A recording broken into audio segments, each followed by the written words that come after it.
కోనరాపేట మండలం ధర్మారం గ్రామంలోని Dasharatha organic farms వారు ఈరోజు సేంద్రియ పంటలపై రైతులకు అవగాహన కల్పించారు. ఈ కార్యక్రమానికి ముఖ్య అతిథిగా జిల్లా వ్యవసాయ అధికారి భాస్కర్ పాల్గొని కార్యక్రమాన్ని ఉద్దేశించి మాట్లాడుతూ ఇందులో 7 వేసెక్టమీ ఆపరేషన్ చేసినట్టుగా తెలిపారు. వైద్యులు రవీంద్ర ఆధ్వర్యంలో ఆపరేషన్ చేశారు. ఆపరేషన్ చేసుకున్న వారికి నగదు పారితోషికం అందిస్తామని తెలిపారు. ఈ కార్యక్రమంలో వైద్య సిబ్బంది పాల్గొన్నారు.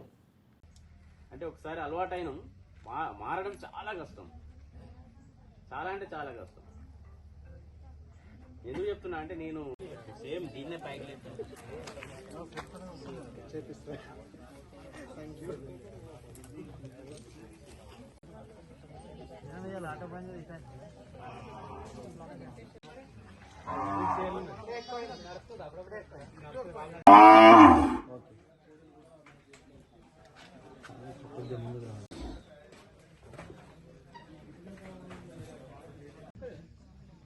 ये बाबा बचपुल